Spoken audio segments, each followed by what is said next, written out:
Hey guys, what's going on? Welcome back to the Millennial Wave. My name is Rachel Kayleen, and today I have a very special guest. I'm super excited. We finally have a woman on here. If you guys have been keeping up with some of the different episodes, I've only had like 3 women on all the podcasts. I don't know why. Don't ask me why, but I'm super excited to have this woman here. It's been too long since I last saw her. When I last saw her, it was sunny outside. It was hot. And we were sweating, but this time around it's a little bit different. So it's nice to be inside when it's a little cold outside. But anyway, I have Ashonte Wallace with me today. This woman is an entrepreneur, an author, a women empowerer, and more importantly, a mother. So I'm super excited to have you here. Thank you so much for coming. Thank you for having me. Absolutely. So for anyone who doesn't know you, you're really big in the Sacramento area. I know that you also hosted one of your own women empowerment events that was a big success you told me about, and you're very involved in social media. You have your own business, so I really want to just have you for a second take the people back, tell them a little bit about who you are and how you got to where you currently are today in entrepreneurship. Okay, as she said, my name is Ashonte, and I actually started my road to entrepreneurship 5 years ago. I worked in a dental office, and I just felt like I could make more money and do something that I really enjoy doing. Not saying I didn't enjoy the dental office, but I just wanted to be my own boss. Yeah. So I got into the hair extension business because at that time, 5 years ago, it wasn't as saturated as it is now. And I just felt like it was a really good opportunity for me to jump right in. Gotcha. So hair extensions, so is that something that you were passionate about? Is that something that you did yourself? Yeah, I always knew that I wanted to do something beauty. I just didn't know what. So I purchased my first set of hair extensions in 2014, and I paid about $400 for them. Wow. And so I was like, if I can pay this to someone, someone can pay it to me. Yeah. So I just did my research, and I actually knew someone that sold hair extensions, and they gave me a vendor, and it just all worked out from there. Okay, gotcha. So when you were first deciding to start your own business, how did you kind of envision it looking? Like when you say you wanted to go into the beauty industry, like what in the beauty industry stood out most to you? Like why hair extensions? What was hard about it? What was something that you did that you didn't realize you'd have to do when you first got involved? Does that make sense? I honestly thought that sales would be very easy. I knew that I would have to work for it, but I didn't think I would have to work hard for it. Gotcha. So initially, I had a really great product and I had people interested in it, but the people that I thought around me would just be jumping to support me, they weren't. So that was the hard part, is just the people that I actually know, I thought that they would buy, but it was like strangers buying from me. So that was like my obstacle. That's so interesting. So you thought, like, let's say, for example, are you referring to your girlfriends? You thought that your girlfriends would be the first ones to buy the hair from you, right? Yeah. Do you know why they weren't? I've just realized that me, like, stepping into my purpose and chasing after my dreams, I think that it shows people where they're playing small. And so it may not be like jealousy, but people just sometimes don't support when you're trying to do something better for yourself because, Absolutely. You know, they think like, oh, maybe I should have been doing that. Yeah, absolutely. So when you started to notice that, see, that's one of the things I've noticed too. When a lot of people get into entrepreneurship or they start to pursue what they're actually passionate about, they start to notice, like, they say, oh, you'll know who your real friends are. You know what I mean? And it's so overplayed, but at the same time, it's so true, right? Yeah. So do you feel like you had to cut off a lot of people on your road to entrepreneurship? Have you had to do that in the last 5 years? Yeah, definitely. My circle is a lot smaller, and it's just, if I don't feel like you're supporting me or feeding me with any positivity or going to help me, then I kind of don't want you in my space because I need only positivity and not anything negative around me. Yeah, of course. Wow, that's crazy. So, okay, so real quick, just can you take me back to before extensions and business and everything? What did you initially want to do growing up? Like, was it always dental assisting? Like, what were your big aspirations that you felt like, oh, I'm meant for more type of thing?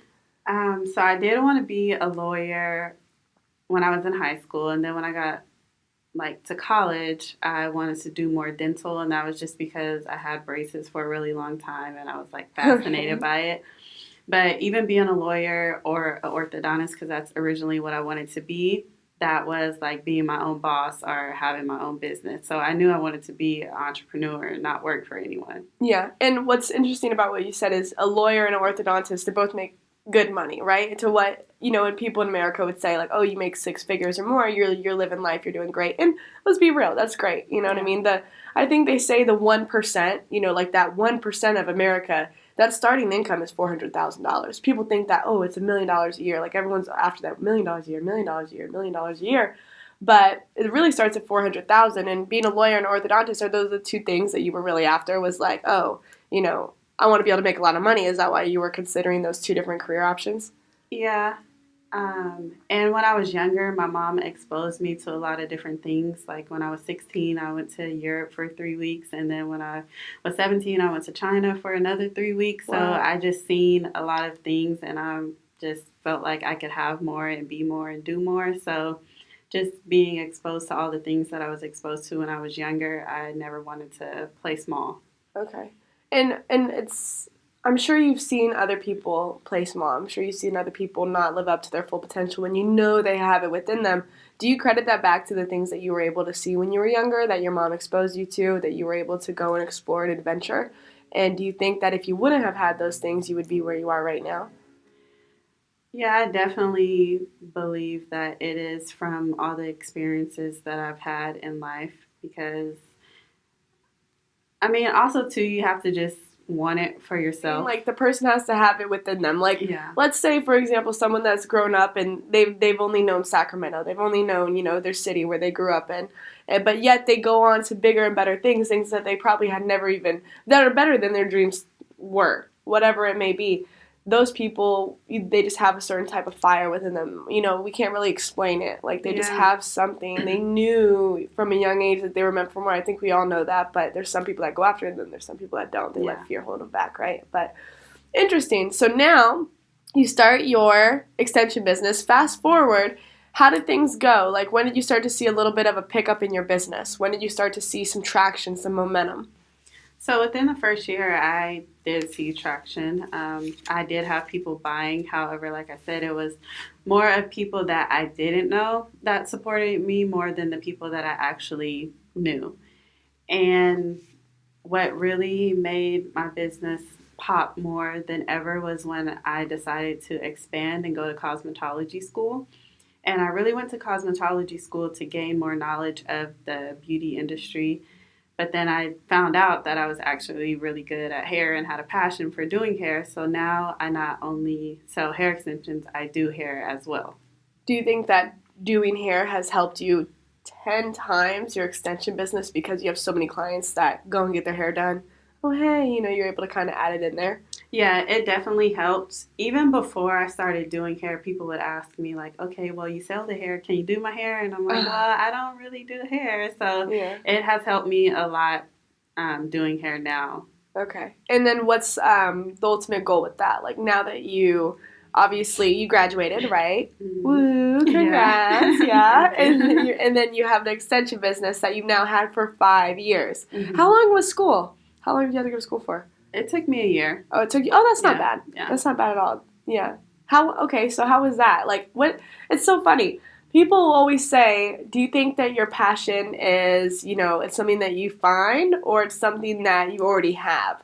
Do you think that you already had a passion for hair, for the, not just selling it, but doing it, and then you finally found the passion? What would you say? Which one is it? Finding or doing? Finding it or already having it? I definitely think it's something that you already have in you, and you just have to take the right road and the right path to bring it out of you. So I knew that I wanted to do beauty. I wasn't sure what I wanted to do as far as beauty. I'd always see fashion in magazines and on TV, and I just always thought it was nice. And then so now I can contribute to that by doing hair. Yeah. So now that you have your business and you have you are able to do hair, what's the ultimate goal? What do you want to be able to do with it long term? So I have a salon idea. It's a little bit more than a salon, but I have an idea for that. And so that's really like my ultimate goal is to have exquisite hair sold in numerous salons, and including my salon. And then I just have this big idea for a big salon. Gotcha. Yeah. And you want it to be in Sacramento? No, I want it to be in LA. Okay, good. That's what I was like. Good choice. LA is where it's at, but that's awesome. So when you say like a big salon, you want it to be, do you want it to be multi-purpose or do you want it to be like only hair, strictly hair? Yeah, it's definitely going to be multi-purpose.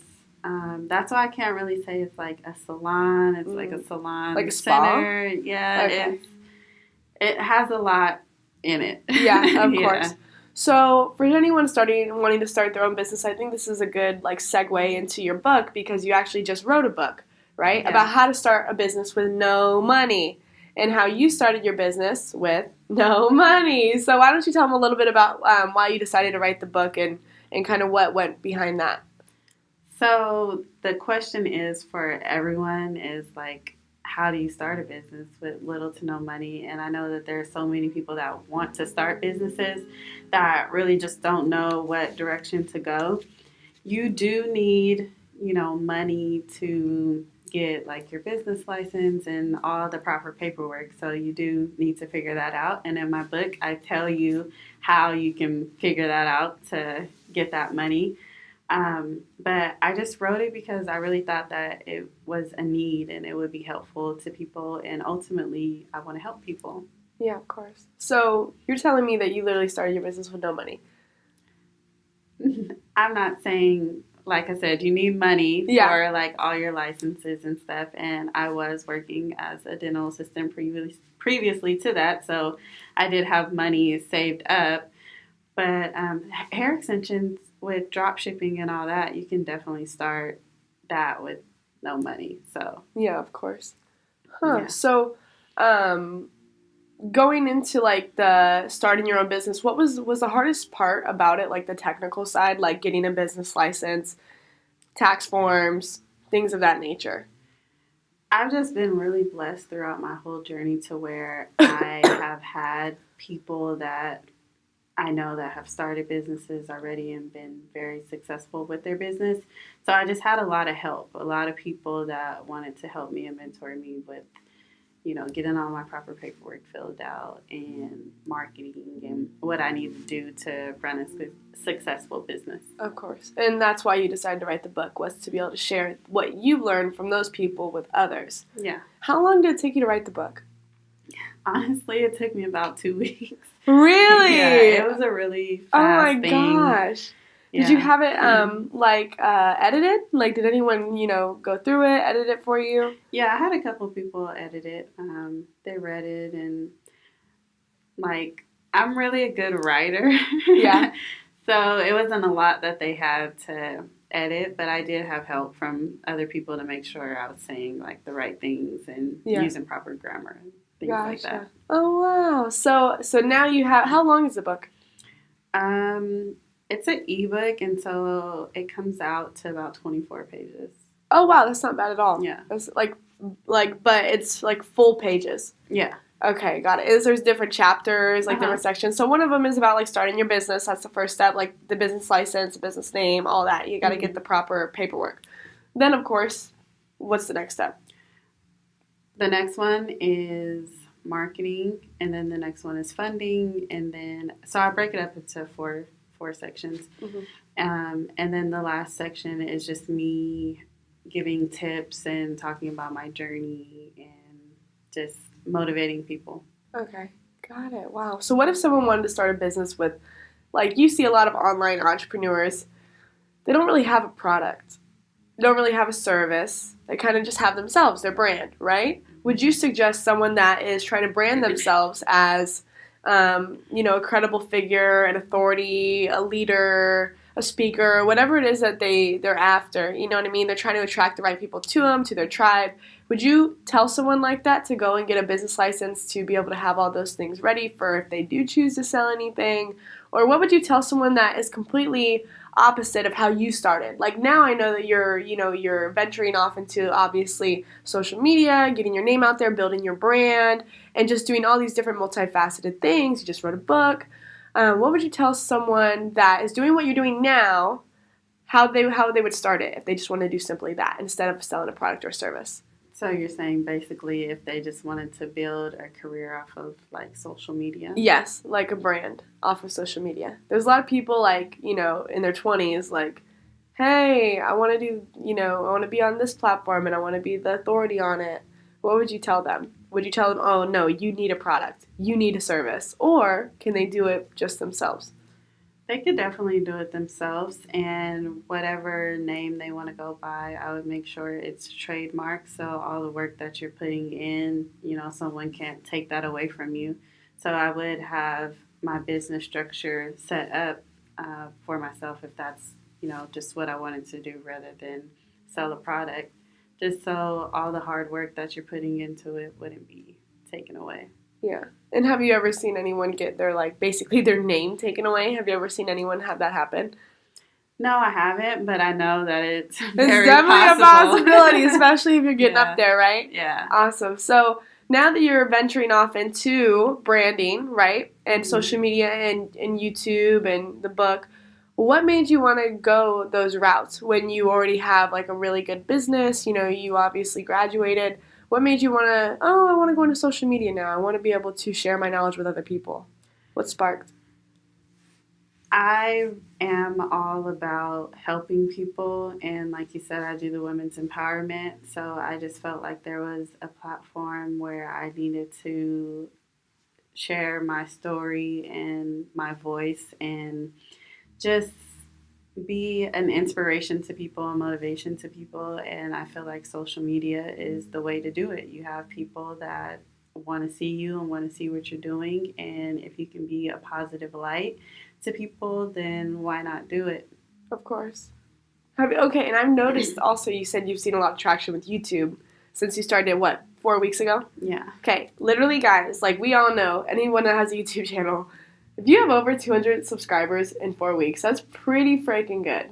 Like, that is pretty freaking good, right? So what made you gain all that traction? Yeah, you posted on different platforms, but do you think you already had a big following on Instagram or the book? Like, why so much? Why do you think? And are you consistent with posting?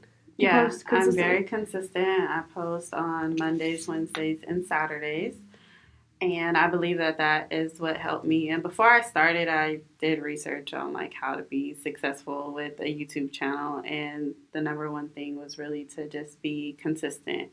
And also, I know like the titles and the things that I'm talking about, how to make money and entrepreneurship and motivation, those are really huge topics, so I think that has helped me a lot too. And I just post across all of my platforms, and sometimes I know that I post like to a point maybe where I'm annoying. So you think so? I think that that has helped too, because I'm just constantly promoting myself. Like I always hear, promote yourself heavy, and that's what I do. So I think that's helped a lot. Of course. So, okay, so you have a lot going on, right? So there's one side that is your business. There's your hair extensions, you do hair. And then there's another side where you're just branding yourself and you're doing your best to share your knowledge and everything like that, and you have a blog. Is your blog and your YouTube the exact same, just very similar, motivating and sharing knowledge and being able to inspire people? Yeah, so my blog, it started out just completely women's empowerment, and I would have different women showcase themselves on my blog, and I post on my blog.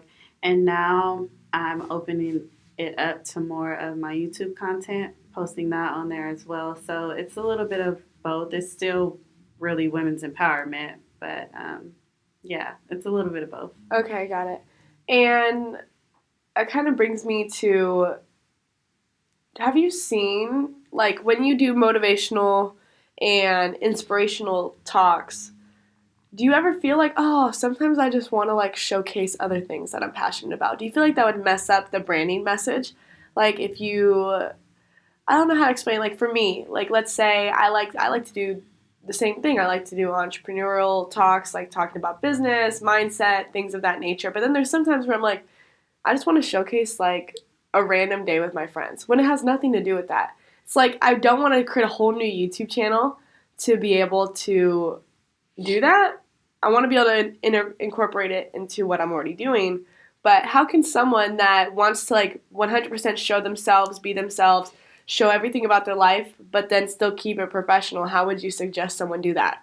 I feel like if you are promoting positivity and motivation and that is your true self and your true life, then it shouldn't be a problem with you posting a day out with your friends because you'll have some motivation or inspiration within that day.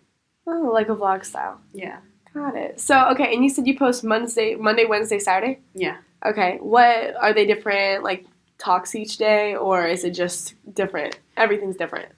Everything's different. Monday, I have been posting with a friend of mine, and we've been doing different like beauty stuff and mom stuff because we're both moms, and I'm a cosmetologist and she's an esthetician. So Okay. I use Monday for that, and then Wednesday and Saturday is like my day, and I talked about my book and I talked about how to stay motivated and time management. So I just talk about different things that I feel can help people.